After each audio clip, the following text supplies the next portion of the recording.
Okay.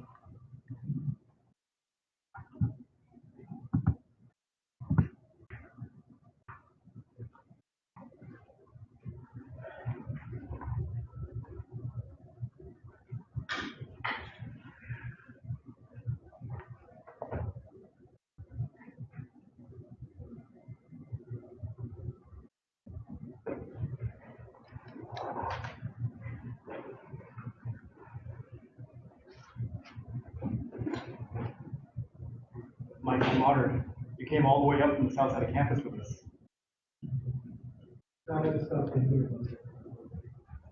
Yeah, and it's from all the way down in Warren, aren't you?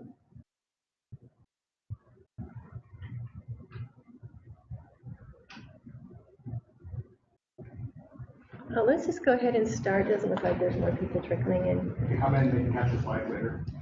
So, welcome to Micronet. I'm Vivian Sophia, your Micronet coordinator. Just so you know, this session is being recorded on BlueJeans. So, if you make a lot of noise, some of it might. It's just being captured by the microphone on this computer. So if you make loud noises, they could end up on the recording. Jon Kuroda is going to talk about the data center fire back in 2015. So I'm going to turn the time over to you. Thank you for coming. Thank you all for joining me. This is a version of a talk I gave last December in Boston for Usenix Lisa. Hopefully I've stripped out all of the Usenix specific humor. Actually, I probably haven't. I'll just get started. If you want to follow along, I have the slides also on Google Presentations. It's here. And if I find making any updates or typo fixes, they'll also be there, but not in the slides I'm using right now. There's a lot of people I want to thank for making this possible, and mostly for making sure I still have a job. This was really important for reasons we'll talk about later. But most of all, I want to thank everyone in this room and a lot of people who couldn't make it here because this event affected everybody on campus for about 2.5 days, possibly longer. Before I get started, this was the one bit of humor from the Usenix Lisa people. They had a coloring book they handed out to attendees. It was very relevant and very timely and completely unplanned on their part. A little bit of humor before we got into the rest of the week of talks. This was supposed to go at the end of the talk. But yeah, in event of fire, before you leave the building, commit your changes to your code. And then you can say that this is all fine as the building burns down around you. So what happened? The short version is that a co-located customer system in the campus data center caught fire. This triggered the smoke detectors, and which prompted the initiation of an emergency power off and activation of the fire suppression system. This took down the campus data center immediately at 6:48 p.m.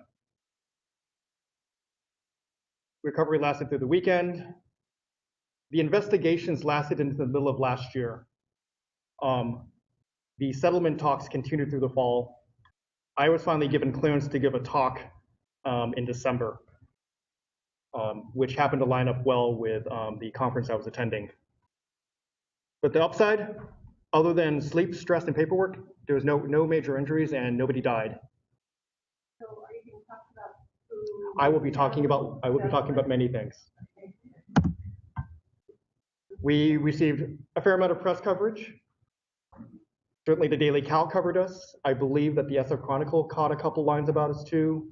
The big one is that we are now mentioned in the National Fire Prevention Agency's white paper on fire protection and suppression in data centers. We are now cited, but in the way that we're referenced, not the way that we receive a citation, if you get the difference. So Sophia asked a very good question, some caveats. The settlement negotiations impose some limitations of what I can tell you. Therefore, I will not be identifying any non-UC Berkeley parties who are involved in this entire mess. I will not be showing you any identifying photos of any equipment that was involved in this. In fact, I don't get to show you any photos. We'll talk about that. I don't get to tell you too much about the specifics of the system itself. And I can't really tell you about the findings of the investigation because they haven't even told me yet. And when I say that, I really mean I can't show you these things because I will probably get fired. For real. Things I can tell you about about our system is that I'm allowed to tell you that this system used commodity Intel x86 CPUs. There was a lot of conversation back and forth about this, whether or not I could tell you that. something I will touch upon later in this talk. I could tell you things that you use Samsung RAM, Intel SSDs, Seagate hard drives, all very generic things. But I can't tell you who manufactured the system. I can't tell you who sold it to us, and I can't tell you anyone who was involved in that entire chain from manufacturer to us receiving the equipment.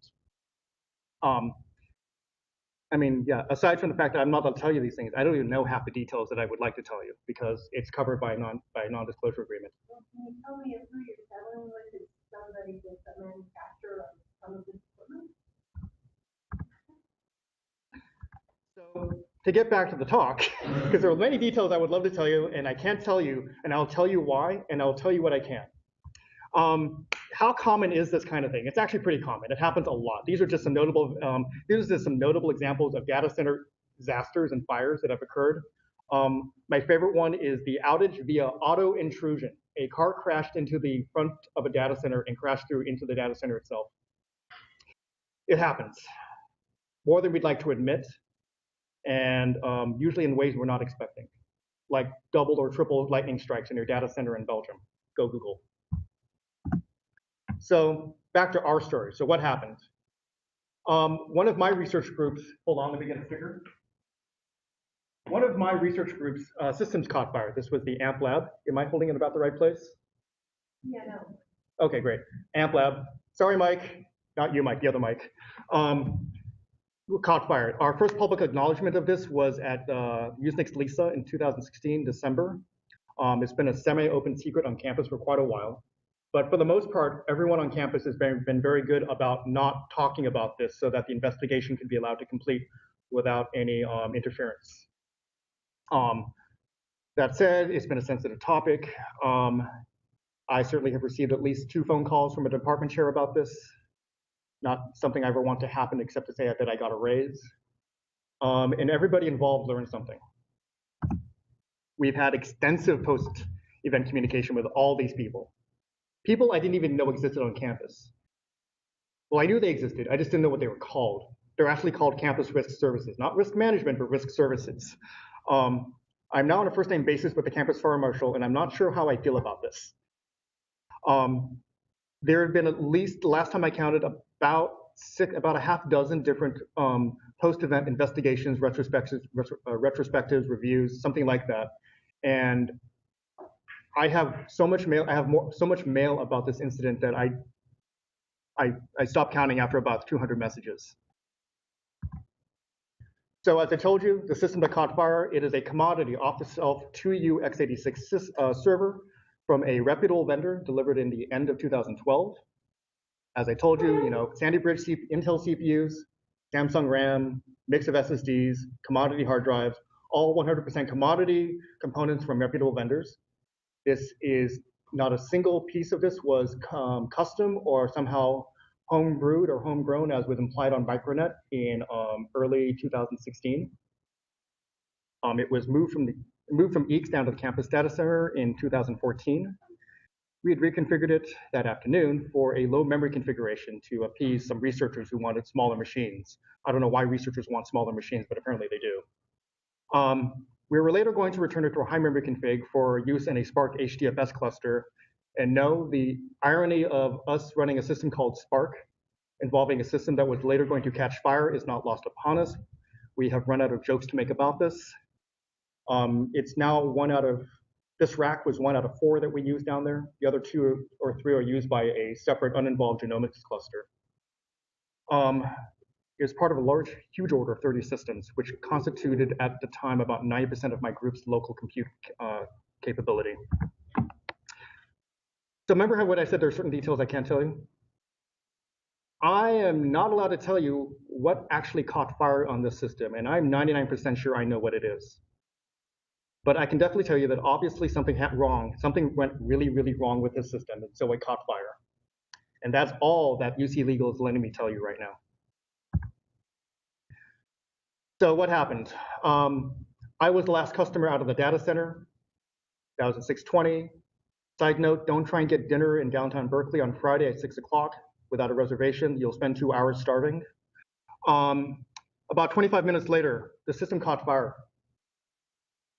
About a minute or 2 later, smoke detectors were triggered. 30 seconds later, the facility's gaseous FM200 clean agent fire suppression system activated, as did the emergency power off. 4,000 pounds of clean agent fire suppressant were then dispersed throughout the facility.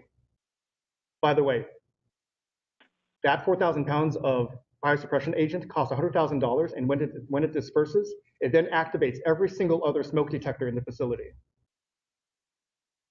I didn't notice what had gone on because I was starving and eating, but I got back and the first thought I had was, wow, a lot of the systems are offline. But it being an EECS instead of Hall, I figured we had yet another routing flap, which happens about once a year. That's when I saw the report of a Halon system release at the campus data center. So maybe not a network problem, maybe a for real problem, maybe a false alarm. Don't really know what's going on.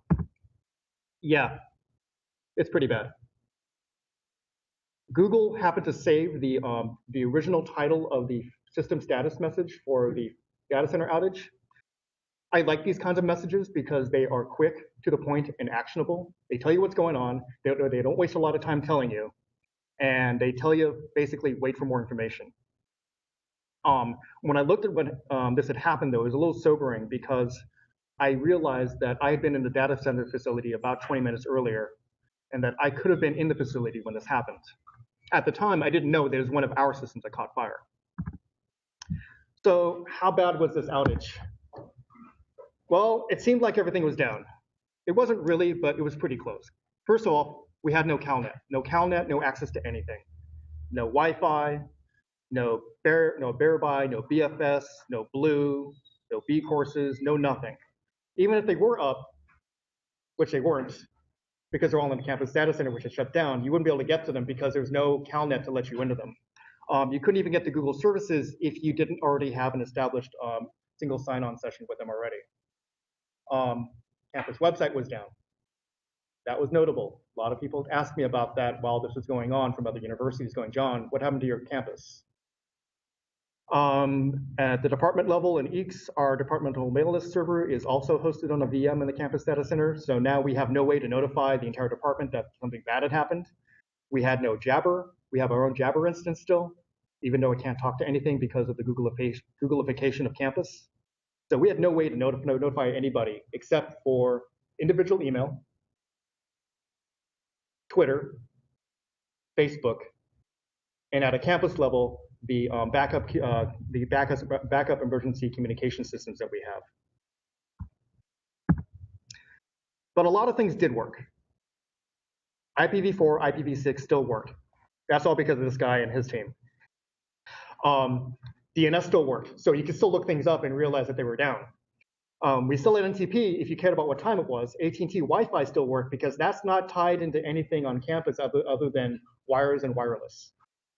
But you weren't going to get DHCP on campus-supported networks. If you're in the res halls, you got DHCP. Correct, Mike? Yeah.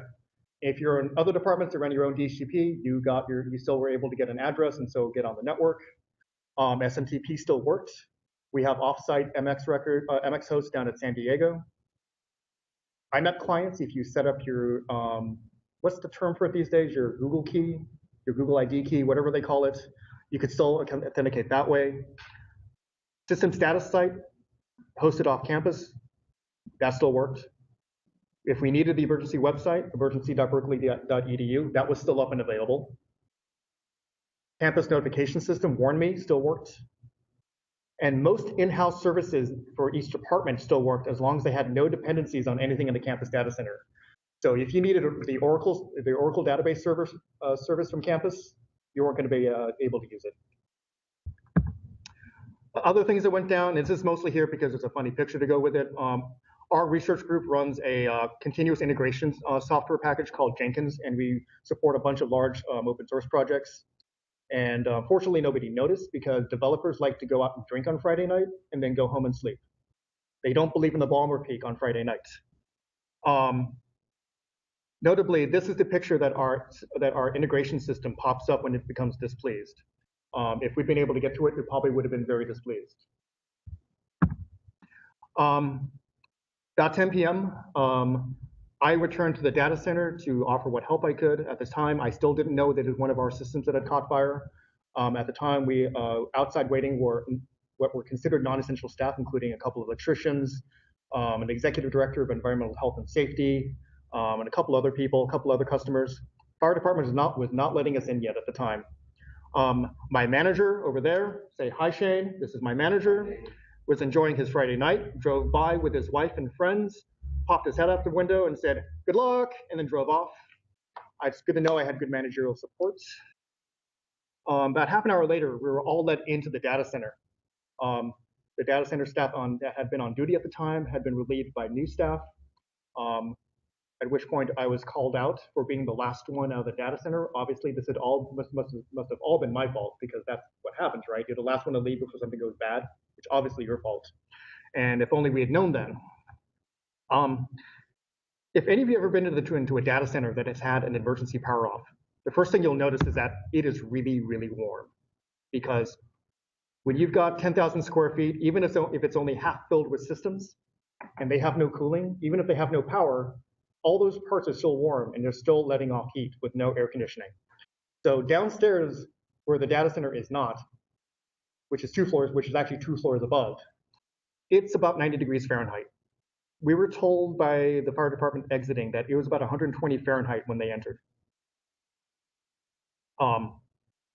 Unfortunately, you can't turn on HVAC during a fire situation, because for nothing else, it makes the gaseous fire suppression system really ineffective, because you're removing all that good fire suppressants before it can act. We're also told that not all the racks are powered off automatically, that a number of racks had to be powered off manually, either via, I think there's a big red button somewhere in the facility. And I've heard reports that some machines were still pingable despite that throughout the entire evening. Not sure what's up with that. Never got a good explanation. But this could have had major repercussions for the facility, because the FM200 fire suppression system had been depleted. The only backup to prevent loss of building was the water sprinkler system. And those water sprinklers were now triggered. If it had risen above about 165 Fahrenheit at the ceiling, give or take, based on what the fire marshal told me, those water sprinklers would have activated across all 10,000 square feet of primary campus data center space. This would have turned from an inconvenience into millions of dollars of damage. Yes? Weren't the sprinklers only released with that fusible link in that individual sprinkler? Didn't melt it? Not all. So the fusible link melts at a certain temperature. Yeah. I am told that in this facility, it is at about somewhere around 160 to 180 degrees Fahrenheit. Now, all of these systems are giving off heat, and it's rising to the ceiling, and then it spreads out evenly over the ceiling. So all those, over a 5-minute period, the ceiling is at a very uniform temperature, and it's really warm up there. We didn't measure it, but I'm going to guess at around 135 to 140 degrees up top. That's a little close to comfort when you've got a 165-degree trigger point for your water sprinkler system. But wait, there's more. So, like any good facility, the campus data center has a UPS. They have a UPS backup. They have a large room on the roof with also with a generator. This room, because it was in a separate fire zone, did not power off. However, it was tied into the same HVAC system. So now we have batteries charging, which creates heat, which possibly could have caused a similar problem, but for the UPS room. I'm not exactly sure what the sprinkler system in there is rated for, but I'm going to guess that it's similar for what the main facility is rated for. Water plus lead acid battery plus power seems like a really bad mix to me. Fire marshal had similar concerns when he talked about this about 2 or 3 months ago. So since the place wasn't actually going to hit its sprinkler, because we had managed, we were actually actively working on the problem. We had another problem, which was what caused the fire? What triggered the fire to happen? Nobody knew. We knew that there were 2 smoke sensors that went off that had triggered this. It took a while to find that, because since the FM200 system activated, all the smoke detectors had been triggered. And so the fire marshal apparently had to hit a bunch of buttons to go backwards in time, 1 sensor at a time, to find the first 2 that triggered. The only real sign that we had that something had actually caught fire was that you could smell burning electronics. And I'm told that the smell was dissipating really, really fast by the time we got in there. Steve, is that about right? Yeah, that sounds fine. Yeah. when we didn't have a whole lot of support from the facility itself because we had lights, but we had no power for the video system that could have told us which hot aisle to look at, which aisle we should have been looking at. But it was close to midnight, and we couldn't turn anything on until we knew what caused the fire. We had a lot of people. We had maybe about a dozen people in the room at the time. And I don't know who it was. Steve, you might remember. Someone said, let's just go rack to rack. Somebody did. And I said, well, if we're going to do that while I'm here, I can just open up my racks. And so we all went to our racks. I opened up my rack. Yeah. Those are I'm pretty much my words exactly. And at the same time, I was considering whether or not I would have a job on Monday, which is, I think I know what caught fire. It was one of my machines. Wrong way. I would love to show you some pictures of what the machine looked like after this, when we found it. Despite my attempts to obfuscate the pictures, Campus Legal is still not ready to let me release those. And there's some really good pictures, but it was really, really bad.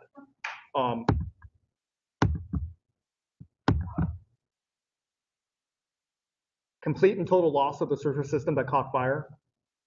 Noticeable and significant contact heat damage to an adjacent server.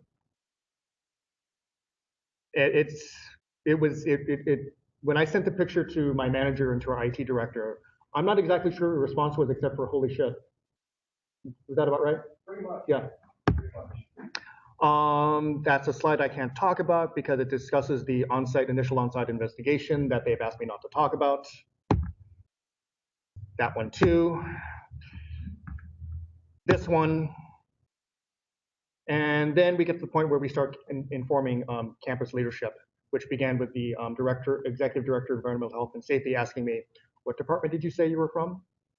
Now I know how people feel when I say, what was your username again? And this was going on as I saw him typing out a mail to Lyle Nevels, our deputy CIO. And to be honest, he's probably the right person to be notified about this. My real concern was that please don't send this to the Daily Cal, because if nothing else, they almost always get these kind of stories wrong. Short story, everybody knew it was one of my group's machines. We knew what it was. We had defined the extent and scope of the fire by midnight. That meant recovery operations could begin. But as we have found out, occasionally with data center outages, these are never really easy things to do.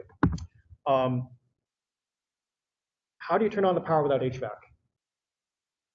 You can't turn on the power without HVAC because then the machines are then running without HVAC. But you can't turn on the HVAC without power.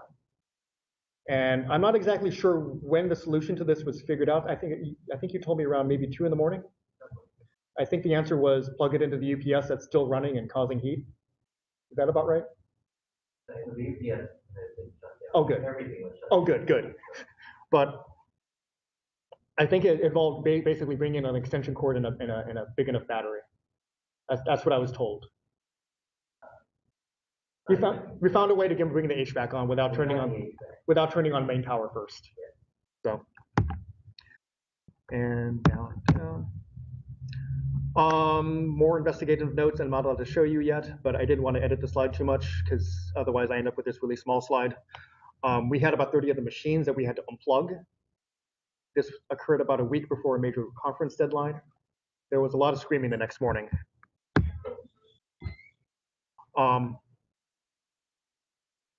You already know the story by now. This is mostly just a summary.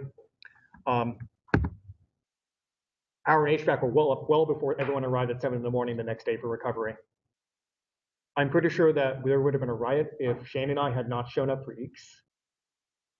I would like to say and thank Steve because everyone in the facility was incredibly nice and cordial to us. Probably because we let them see the machine in its burnt glory. We started our own recovery. We broke the food. That's when I began my initial communication with our vendors. Most critical services were up Saturday, the rest on Sunday, with a lot of cleanup Sunday and throughout the week following. So what worked? Obviously nobody died despite there being a fire. I'm really happy about this. The fire suppression system worked. It worked so well that the fire marshal told me he almost thought it might have been a false alarm because there was no smoke. There was just a lingering smell of burnt hot electronics and very little other sign that there had actually been a fire. backup communication systems worked. All those systems that the campus is set up to maintain communication lines during an emergency, they worked. For the most part, the campus network continued working with the exception of Wi-Fi. I'm told that Cal Visitor could have worked, but there is a blacklist of MAC addresses that was not available, and so I believe it failed to close as a result. Is there any talk about whether or not that might change, or is it going to be a manual option? So there was a number of reasons that I couldn't take the manual option. Because no systems. Because I couldn't log into our systems. I could log in. I couldn't sudo because that requires on 2FA, or depends on 2FA, but it depends on the databases that are in the data center. And I have the same problem with all the rest of wireless. I have databases that are by the data center group, or by the database group in the data center. And so even for our open guest wireless, it was trying to check to see the wireless MAC addresses. And yeah, one of the things that I thought was, well, sure, I'll just turn it off. Do that but you can't. What I couldn't is administrative privileges on my own. Yep. And those are in the basement of building MAC. So talk to die. Yeah. So we have spread out, but. Yeah. I'm told that very few systems were actually lost due to hardware failure as a result of this. The quote one of the groups gave me was that they were old and tasted like sour grapes anyway. So apparently they were looking to get rid of these systems already. I'm not sure if they were saying that to make me feel better though. We got really lucky. This happened on a Friday evening. I'll talk about that. And perhaps the best part is that everybody that I know of kept their jobs. I don't think anybody lost any professional status as a result of this, myself included. I'm really happy. Somebody asked me, why is Friday evening so lucky? One, reduced business impact.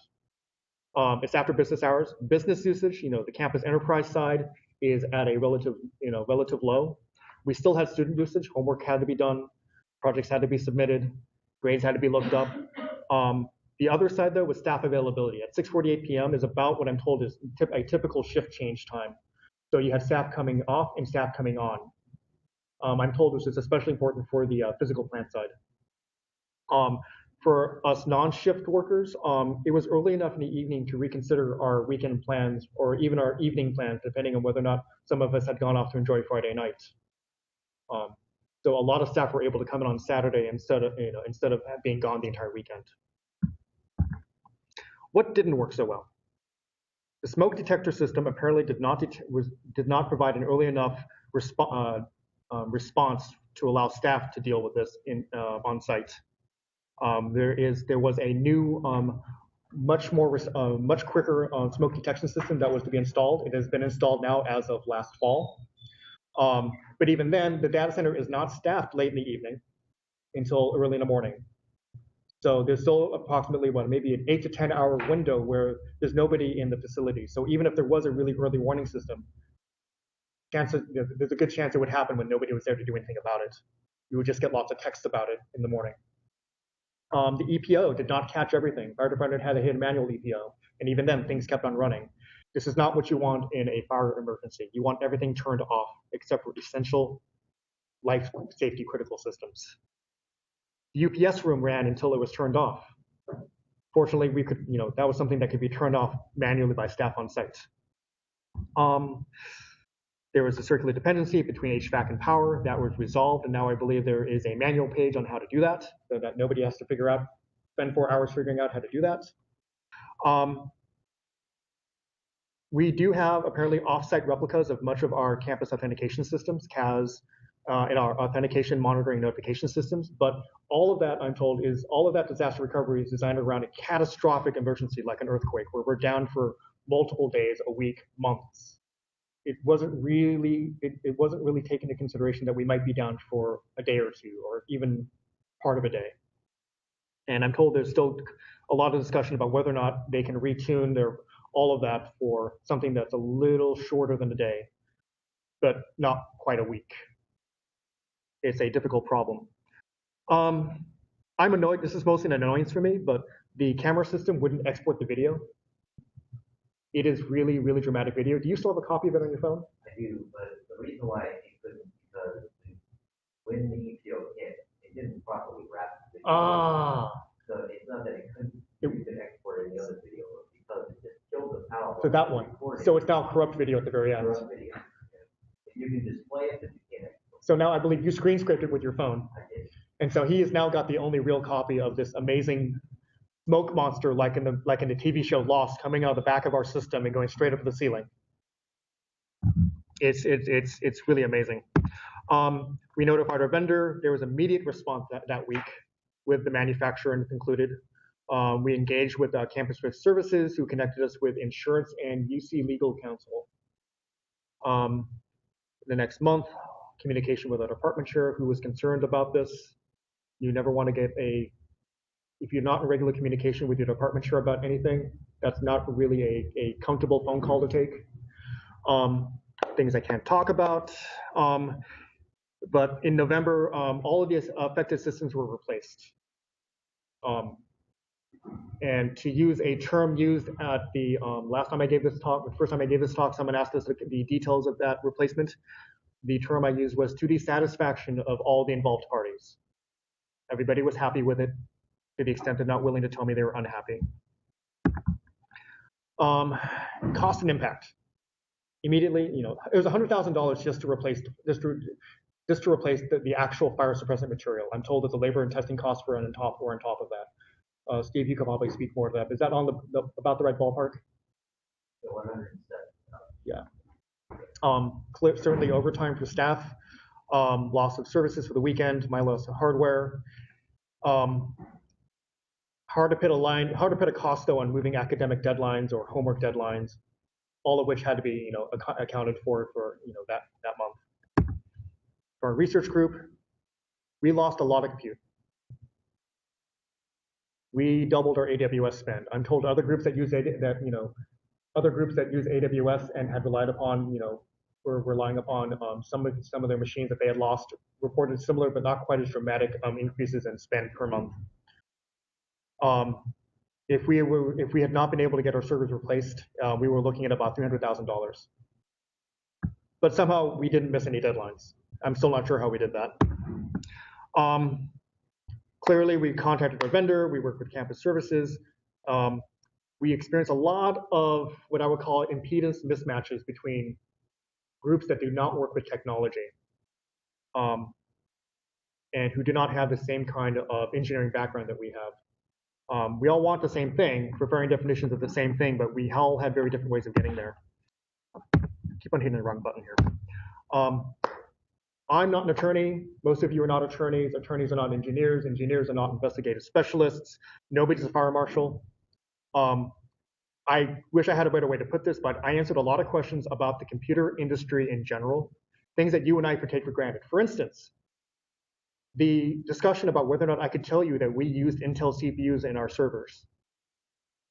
They thought that that would help identify the manufacturer of our systems, the fact that we use the #1 CPU manufacturer in the industry, or the fact that we use RAM from Micron or RAM from Samsung, the number 1 and number 2 RAM manufacturers in the world. These are not things that they understand, and so we have to explain this to them. They have to explain. They have to explain things like, what's the term again? Subrogation. It's an insurance term. I still don't understand what it means, but they had to explain this to me. Fire marshal had to explain a lot about fire suppression and fire detection to all of us. We also had to come up with creative solutions for what I would call discovery process. There was about 2 years worth of email between us and the involved parties preceding the fire about systems that needed to be replaced. And the insurance investigation needed that. Now, most attorneys, if you ask them without explanation, will simply say, just print it to PDF and put it through DocuSign and send it to us. We didn't want to do that for about 300. We didn't want to do that for 300 individual messages, and they agreed with us. But I couldn't send them an inbox file or a mail directory because they wouldn't know what to do with it. Probably there are people in this room who wouldn't know what to do with it. And there were times I wish I didn't know what to do with it. So we had to come up with something interesting. We basically abused our departmental list server to create a bunch of special purpose mailing lists that we injected all of these messages into so that we could preserve the threading and response and reply order for the investigators to see who said what, who replied to what, who knew about when, or who should have known about what when. And then we gave them access to it. And we did it on our own list server, not on email lists, primarily because if we did it on our own list server, I can count on one hand the number of people who would have had access to it. I don't know the dozens of people who might have had access to email lists. So we all have different backgrounds. We also had different priorities. Some of us were concerned with maintaining relationships with our vendors, with each other. We all want to work with each other again. But other people their primary focus was defending university assets, defending the corporate, the corporate name and liability, which is all very natural to be expected. But if you don't get a handle on it in the beginning, you find yourself working at a lot of cross purposes and a very ineffective investigation. Someone asked me what I meant by we wanted to make things right and do the right thing.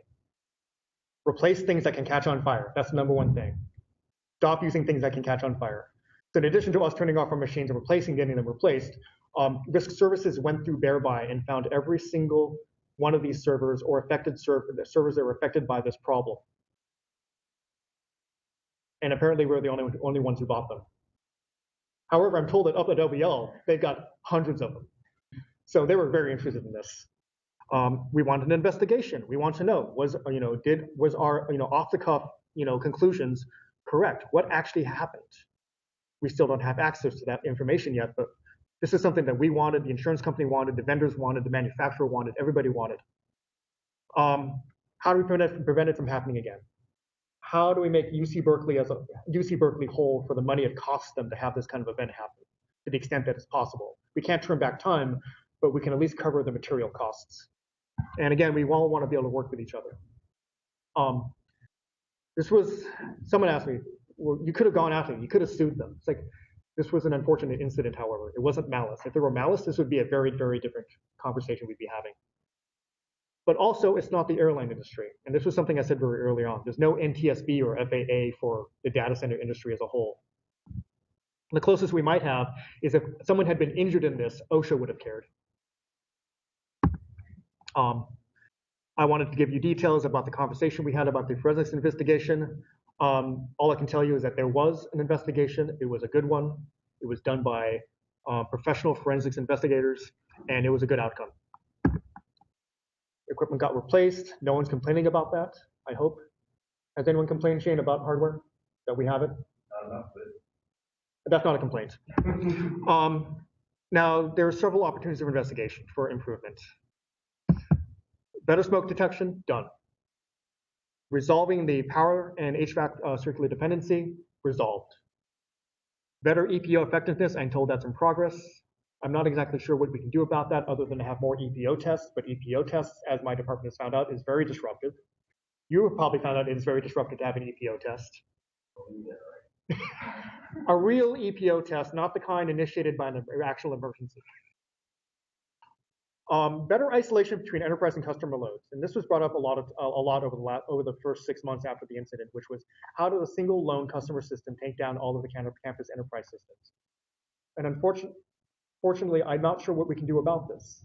We could put a wall we could divvy up the campus data center between critical enterprise loads and customer loads, but that wall is never going to be in the right place. Eventually, enterprise systems are going to need more space, then they're going to need less space.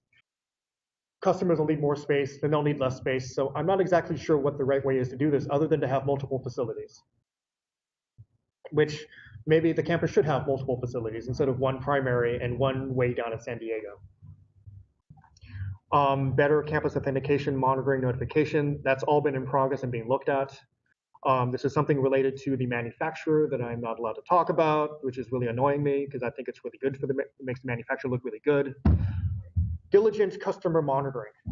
There was one system hardware log message that if we had caught it, noticed it, and recognized it for what it was, there's a really good chance we could have nipped this problem in the bud before it ever became a problem.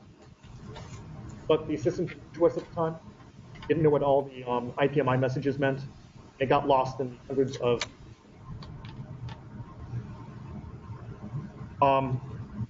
and how many people in this room have small facilities in their own building? So about a third. Each has approximately 6 of these in their own buildings. Not all of which receive the same kind of attention that Steve's facility does. I don't think, none of them have FM2 have a gaseous fire suppression system. We couldn't afford, it wasn't available at the time because Halon had been banned, there were no good replacements, and nobody wanted a chance in a CO2 system. So I mentioned that there's no NTSB for the data center. What does this mean? There's no neutral external body in charge of the investigation, because unlike plane crashes, nobody dies in these things for the most part. Usually no flaming exploding batteries like there is on a 787 or with Sony laptops. Otherwise, it would have been a very different investigation. There would have been someone in charge who was not a vendor, who was not an insurance company, who was not us directing the investigation. Given that, we all worked pretty well, given that we all met each other that week. So yes, no single, and also because there's no master investigation, everybody involved who was affected by this did their own review, their own investigation. I know of at least half a dozen different department level ones, and I don't know what they learned. I'm probably the only person I know of besides Steve gave a talk, I think, at LBL. I've given a talk now. This is my third talk about this, so I'm trying to share what we learned, but I don't know what any other department learned about this incident. And so ultimately, it leads to less transparency, and maybe that's not what we should be doing as a university who tries to work with each other. Responsibility and blame. So I would like to tell you specifics. I'd like to tell you don't buy these servers. I'd like to tell you get this part replaced. But there are perhaps understandable concerns about everybody being blamed for something that maybe they shouldn't be blamed for. I will say this, our vendors exceed, whatever passes for industry standards, our vendors exceed them by a huge amount. But unfortunately, while maybe the right thing to do would be for them to say, yeah, this is our system and this is what happened, I doubt that any other vendor would be willing to join them on that platform, and so they'd be up there alone. I can't really blame them. Unfortunately, fear of blame is a very powerful disincentive to doing the right thing, and if this ever happens to you or someone you know, I can only hope that you have enough backing to try and fight that kind of disincentive. So what I can do is tell you what you can do to prevent this kind of thing. Ask your vendors. If there's a problem with a system, how do I find out about it? Do you have advisories, manufacturing advisories? If there's a manufacturing flaw and you find it, how soon do you tell us? How do we get that information? How do you distribute that? If you send back a system to a manufacturer or vendor because something went wrong with it and you don't know what, do you ever find out what happened? Do they ever come back to you and say, oh, we found a serious flaw in this system and you need to send back all 30 of your systems right now for review? Or even better, we'll send out an investigator right now? Do they do that? How do you find out when you send something back that it's something really you should be worried about versus, bad hard drive? And I want to compare this with how our industry deals with computer security vulnerabilities. This is not to say that our field deals with security vulnerabilities in the best way possible, but it's at least 10 times better than the way it deals with hardware problems. Hardware vendors don't like to talk about problems with their systems. They really don't. Ask your data center, ask your colo. What kind of fire suppression do you have? What kind of smoke detection do you have? What kind of isolation do you have between enterprise loads, non-enterprise loads, kind of enterprise loads? How often are the various systems tested? EECS just finally had its first EPO test in Soda Hall for the first time since the building opened in 1994. That might be a little long to go between EPO tests. We're now trying to get onto a yearly schedule for that. Fault dependencies between all of those systems. So again, circular dependencies between power and HVAC. How do you do a cold start on your facility, on your compute systems? How do you bring things up in what order? Is that written down? Did you document that in a wiki somewhere? If so, I would go print it out because you know what a wiki does? It shuts down when there's no power. I know one group who had a problem with getting their cold start documentation because it was on the wiki, which had shut down. Ask yourself if you have any in-house facilities or ad hoc facilities. How many people ever put a server in a closet somewhere? Mechanical engineering used to do it a lot. They had a swamp cooler going on in one of the janitor's closets. I'm pretty sure they got rid of that. How resilient are your dial tone services to outages?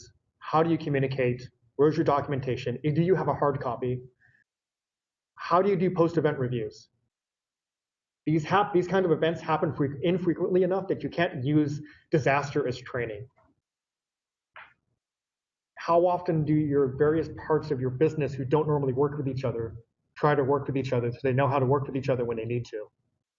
Like I said, I got lucky. I managed to work with people from risk services and legal who were really on the ball and knew how to work with us somehow, or they were able to figure it out really fast.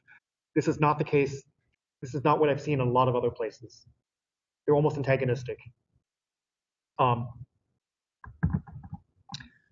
Personal comment, when I made this talk in December, the ghost ship fire had just occurred in Oakland, which kind of brought home that, yeah, sometimes people do die in fires. It's a real thing. Very little chance of that happening here. Our fire suppression system is human safe. It's not going to kill you instantly. But there's other opportunities for loss that can ruin people's lives. Loss of data, loss of services, loss of ability to access systems during an important deadline. Maybe they won't die. They probably won't. They almost certainly won't. But you can ruin their lives. Their lives can be ruined for at least a year because they couldn't meet some deadline, or they lost all their data. And I thought, that's right, I had another slide after this that I moved too soon. I went too soon. But if you have any questions, I have prizes for good questions. I also have plenty of notes about fire suppression, which will probably bore the hell out of y'all. Yes? Okay. Stepping very carefully around the content of the racks, did you feel in the course of investigation and subsequently in looking up other data center events, you feel that the rack was containing the event and it wasn't spreading sideways? With the exception of the smoke monster leaving the back of the system, which was quite impressive. And I have actually seen that. I have seen the video. It's really impressive. Maybe Steve will share it with us one day if he gets it off his phone. With the exception of the contact heat damage to the adjacent server that was right below it, the entire event was contained entirely within the chassis minus smoke, completely. And given the size of the extent of the damage in that one server, it was impressive. It's very impressive that it was contained to that one box. Yeah, I mean, that's always been a worry with building these big data centers. Correct. Cooling flowing around is that you expect the rack probably is at risk or something when the lateral flow would be a bit of an issue. The only way to test it is set it on fire. Yes. So the bigger problem with rack enclosures is that in a fire suppression context is that water sprinklers are not good enough for racks. Water falls vertically. Racks are horizontal. And if you turn off the power, then you've got no airflow to pull water through into the fire in your server. And you don't want your water to go through your server anyway, which is why we now have gaseous fire suppression systems. They are incredibly effective.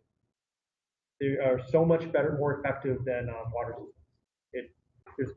If you're building a new facility and you're not looking at gaseous fire suppression, I'm wondering if you're actually qualified to design one.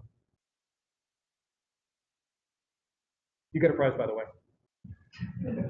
Except for my watch. You don't get my watch. Yes? I don't know anything about that particular type of fire suppression. How much of a mess does it make when? Zero mess. So there was no cleaning up the fire. There was no cleaning up. So let's see here. So for instance, so there are various ways to put out fires. Oh, it's missing my fun emoji for metal. But basically, throw water on a fire usually puts it out. Throw water on an electrical fire, you get electrical death. You throw water on an oil fire, you get fiery death. You throw water on a metal fire, you get explodey death. So water's bad. The fire extinguisher at home is designed to work by the powder melting and coating the fuel, thereby separating it from oxygen. Which works, it's great, so long as you don't care about the thing you're trying to put out. Not so great for computer parts, especially because the primary agent used in most home fire extinguishers is slightly corrosive to printed circuit boards and components. So we tried in the marine industry and in banking, they have tried the idea of using things like nitrogen, CO2 gas, some inert gas, hard vacuum, puts out the fire, doesn't harm the gear, but it does kill people. Not so great, deaths are bad. although they are really cheap and really reliable. From the 50s and onward up to the 1990s, we tried this stuff called halon. It's a fluorocarbon, really effective at effective concentrations. It tends not to kill people, at least the ones that are commonly used. However, it kills the ozone layer, so we've had to stop using it since the 90s. New kid on the block are things like FM200. These are actually pictures of ones that we have in place in the campus data center. These are tanks of material. These are nozzles that are used to disperse it from the ceiling. There are two classes of these based on their effects on global warming. None of these things are bad for the ozone layer. However, the older ones like FM200 and fluoroform are bad for global warming. They have a very high global warming potential, 10 to 100 times worse than CO2. Newer ones like Novec and Halotron, also ozone safe, also mostly human safe at effective concentrations, and they are no worse than CO2 for global warming. And they have zero effect on computing hardware. They work by interrupting the chemical reaction required to sustain fire, and then they leave. The only downside is that they do produce some slightly toxic heat byproducts like hydrofluoric acid, which in large concentrations is bad for you. In the concentrations present after a fire, where it's used in the minimal concentration, it smells bad. That's about it. So when it's being used, it comes out in form of a gas? Yes, it comes out, it literally looks like a white smoke, because it's really cold. It's a liquid that's expanding, and so it condenses. It looks like a very dense steam, and then it dissipates and becomes colorless. FM200 is actually the same chemical used in a lot of asthma inhalers as a propellant. If it's good enough for people with asthma, I think it's okay for me in small concentrations. Which is not to say that you should use your asthma inhaler to put out fires. Someone asked me that last week. I just want to remember that. If there are no more questions, I welcome you all to pick up your prizes for asking good questions. Wait, there are more questions. Oh, wait, there are questions. Where do I go? Where are the questions here? This is William Dvorak. Is hi, there William. Is there passive ventilation systems for the ceilings so you don't get a heat buildup, or how likely is that?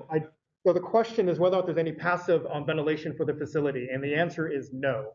And I believe one of the reasons for that is that to have passive ventilation like that would reduce the effectiveness of a gaseous fire suppression system. Okay.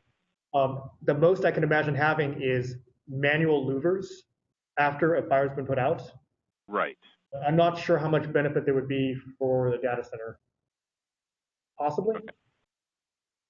I'd love to have it. Steve would love to have them, but apparently he's not allowed to. Okay. Yeah, because when you have something like that, I was just wondering if that was looked into, because it's possible that if you have something like a passive ventilation system where it can be opened manually, that might compromise the facility's integrity for keeping fire out. So. Correct, it would. So instead, often what you see happen in a lot of facilities is that they have really, really, really big fans at the doorway. Okay, yeah. But the fan has to be powered, and you go back to this. Well, if the once again, you got this HVAC is, yeah. So I guess what we need is an army of undergrads to manually power the fans. Exactly. No? Chipmunks. No. Thank you. Okay. And see, are there any more questions? There's a question button somewhere.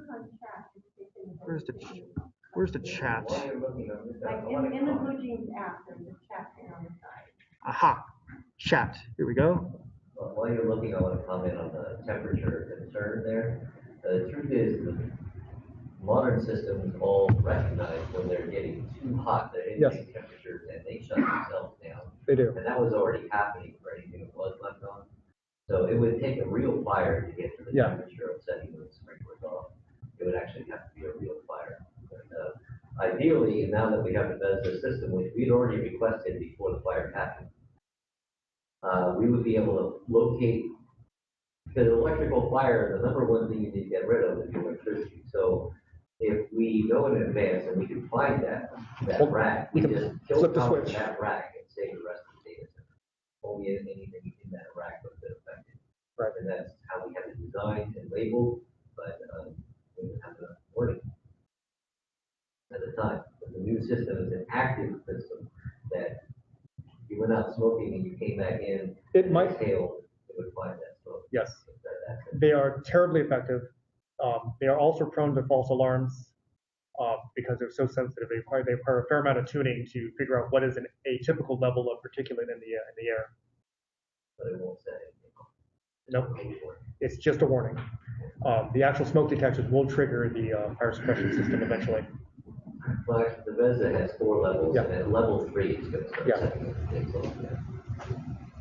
Great. I don't think there are any questions in the chat room. So, oh, yes. Can you talk more about kind of your thinking now that you've done all these reviews and post-mortem? It sounds like there was a lot of different ones that happened. Yes. And it doesn't seem like anyone really got, well, doesn't seem like you guys, the different groups got together to do one. So can you talk about like other things? So at ETS, we started to do what we call learning reviews, but they're essentially post-mortem. And so we're starting to look at incidents or problems or events and then get the group together after it's been resolved and then also be transparent about it, posting them in a wiki so that the other people can see them. But couple of things that we are having trouble with is one, finding like a neutral party to facilitate. That's just like your problem. And then the other one is about follow-through. The point is also to, we're not looking to blame anyone, we're looking to prevent this from happening. Correct. And take action to mitigate things ahead of time. So can you talk about the processes that you've gone through and kind of your thoughts about those? The first thing we did once this happened is that we started documenting everything. Everything, We- down to the minute. We documented when we contacted vendors, what we talked about, who we talked to. We documented when we sent systems away to the vendor. We documented everything. That was the first number one thing you need to do. Something bad happens, you need to be able to show a time relationship between when one thing happened and when something else happened. So that you have a chance to establish any kind of causal relationship between those. How will you document? However you like, Google shared doc, email, get log somewhere, pad of paper. Let me tell you, pads of paper are great. They don't crash and they don't need batteries. But they do burn. But they do burn, yes. And I'm not allowed to play with fire for at least another year. Yeah, I mean, so what we did, so after I got home, the Friday night of the fire, I started just documenting minute by minute everything that happened. And then every day for like the next 3 weeks, I would, anytime I got an email or like we get clarification on something that happened, I would go back, edit the document, mark that I edited it, mark the times. So that way, when you see legal, it's just like, okay, so what was the timeline? Like, here you go. What was the timeline? Who did you talk to? Right. What did you do? What did you talk about? Because 3 weeks later, 6 months later, you're not going to remember. Exactly. And you won't be able to do any kind of event review. That's the number one thing you need to do. The next thing you need to do is be willing to talk publicly about whatever it is you feel you can talk about publicly. The only reason that we did not talk about this incident on Micronet was because we were still involved with DC Legal Services, the insurance investigators, and outside counsel. It was not until right around November that we finally gotten clearance to really talk about this at all, which was really close timing given that I was scheduled to give a talk in December. Yeah, actually, John signed up to do the talk at next. Pretty much that week. Yeah, exactly, like on the fire. And that was, well, I want to say close to a year in advance. And that's how long things took. I mean, we were literally sitting in the conference lobby the night before the talk. He was going back and forth with legal, redacting, like we thought we might even have to cancel the talk, like at the conference. And so I'm redacting slides, which is why about half the slides just say, I'm sorry, I can't tell you that. But as far as the biggest thing is be willing to share. And we have this great resource called Micronet, where you can say, hey, we did this, we had this outage as a result of the campus data center outage. We'd like to share some of what we learned. That's the biggest thing. I'm always willing to coordinate a meeting with them if they have something they want to share with the internet. And the other thing, that's probably the biggest thing is just do it. Whether you do it on a wiki, whether you commit everything to a wiki, whether we find it on the mailing list archive in Nabble. But the biggest thing is getting together with people, and that's something that we were not able to do because of our unique position in this entire event. Yes. If somebody asked you to be an independent moderator on such a similar event, would you do it? Or would you run away and hide very, very hard? I mean, I figure I'm on the hook for a bunch of stuff I'm not actually being paid for anyway, so why not? You're now actually, unfortunately, one of the experts in this whole process. Yes, this is an unfortunate reality I've come to realize over the last 3 months is that I am now the guy to talk to about these kinds of things. I would probably do it, given that I had sufficient belief that I could actually be independent. Certainly, if it happened at another UC, no problem. In our department, that'd probably be really touchy. Another part of campus, possibly, but it depends on the exact circumstances. The big thing is that I need to know that I can actually be independent. And yeah, be independent and also have the 3 cycles to deal with this. I mean, it was. I basically backed out after Jon took over the primary point of contact after about a month and a half. In that month and a half, I would get into work, update the timeline, go through all my emails, talk to legal, talk to the various contacts and companies. I mean, this was a huge part of Jon's job for almost a year. It was, I would, if roles were reversed and someone asked me to be an independent consultant on something like this, I'd have to think long and hard about it because it's a lot of work and a lot of explaining to people that don't understand the technology and the paradigms of what a server is. I think a lot of what we learned out of this is that sort of metadata about cross-communication between groups involved. yes, And knowing in advance that you're going to hit it, which I suspect a lot of us, when we get into this sort of mess, are going to be caught blind. Yeah, just not going to know that we're going to be talking to people who do not understand the word we're saying. Right. We don't understand the word they're saying, and knowing the level of information decoding that has to be done at different levels is probably one of the in some ways, pieces yes, of information. right. In some ways, I was really, I'm in some ways very uniquely qualified for that role because I have a background in emergency medicine. So I know, and so I've worked with a number of fire departments at public events. So I know how to work with them. I used to work in a law office when I was in high school. I have learned, unfortunately, how to work with attorneys. And they're also very sad about this because now they understand, because I now understand how to work with them. I also now know how to get them to do things. And so I've worked with a lot of these fields before, so I was a lot more qualified for this than a typical person in my role. And that was a very lucky bit of circumstance. One of the reasons why I brought up the NTSB is that they have these things called Go teams. They're people who have trained together from different disciplines, different forensic disciplines. So they all have a shared training, shared background, and shared vocabulary so that they can all fly in from different parts of the nation to an air crash site and start working without any pickup. They just go. But that's a large amount of overhead though for something for us that happens maybe once every 1 to 5 years. Yes. So you, I guess, expressed that the current number of data centers on the campus here is insufficient to possibly take care of something like this. Do you think that if there was a second data center, people would duplicate their stuff on campus who aren't already taking advantage of the San Diego Center? Possibly. For some people, they wouldn't be able to afford it. They just can't afford the outlay of equipment. What it might let campus do is separate out critical enterprise loads from customer loads. I don't know. I just don't see the benefit of separating those two because the fact that it was your server is irrelevant. It could have been anybody's server, right? I mean, right.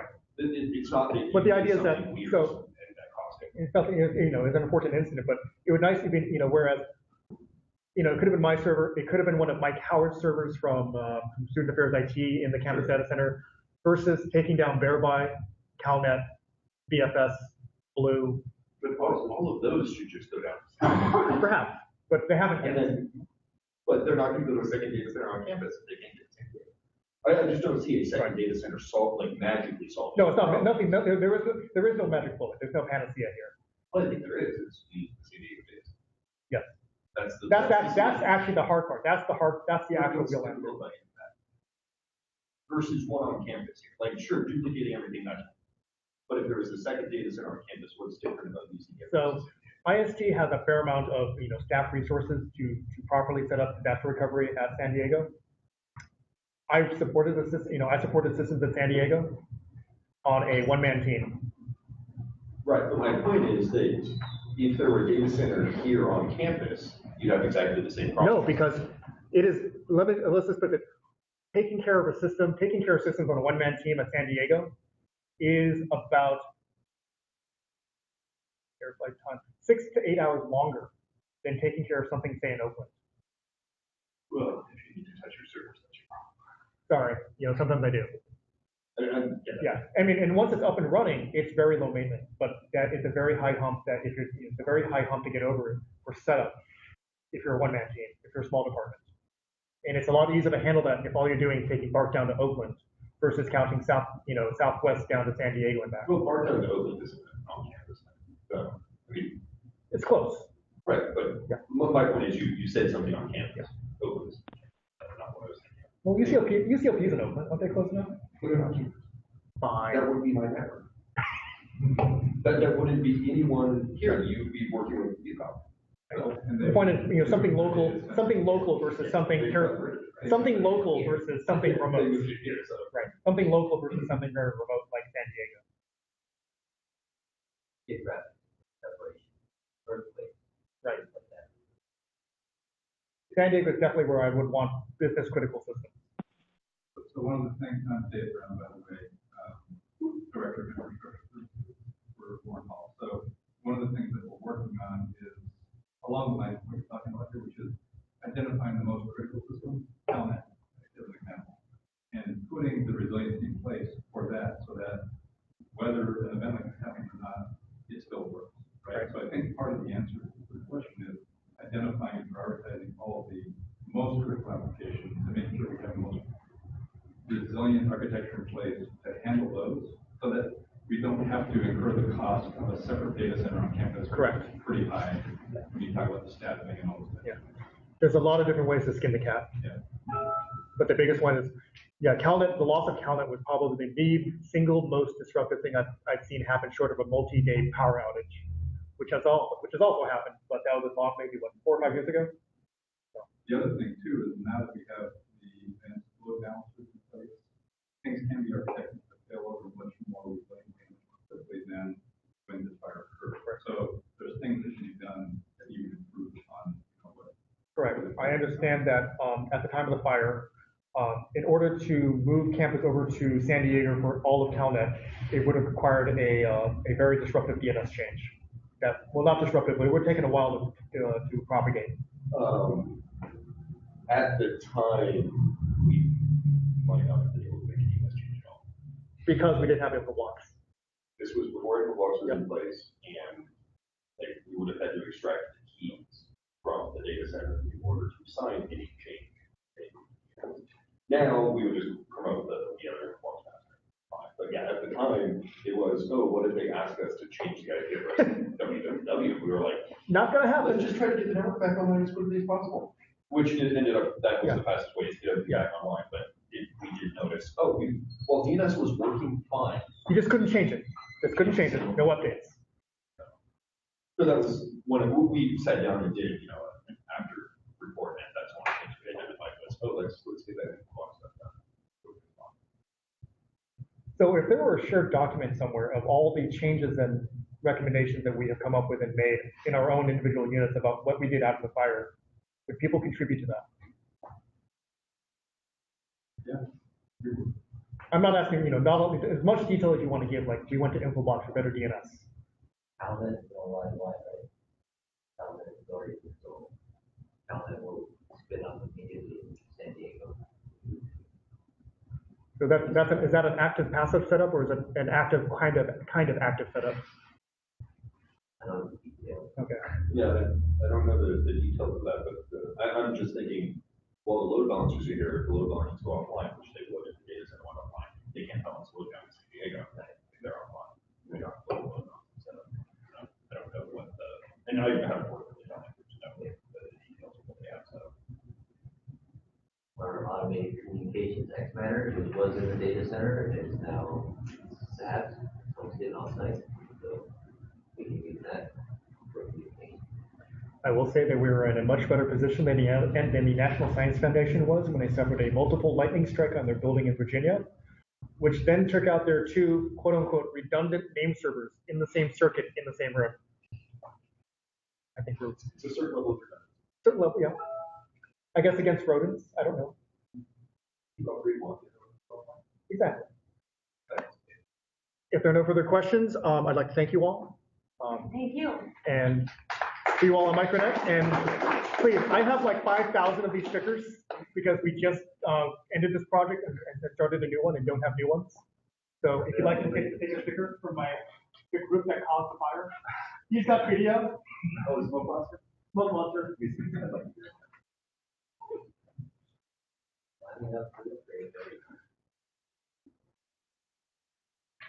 Yes, sir. What about it? Thank you. It's the least we can do given that it was our machine that caught fire. We were lucky because apart from CalNet, most of our system, we had a couple or three things in the data center that we lost access to. By the way, I'm John. Graham Patterson. Graham Patterson, a pleasure. Finally, I can put a name to you. Unfortunately, we put our some of our key systems are actually in the data center, like the financial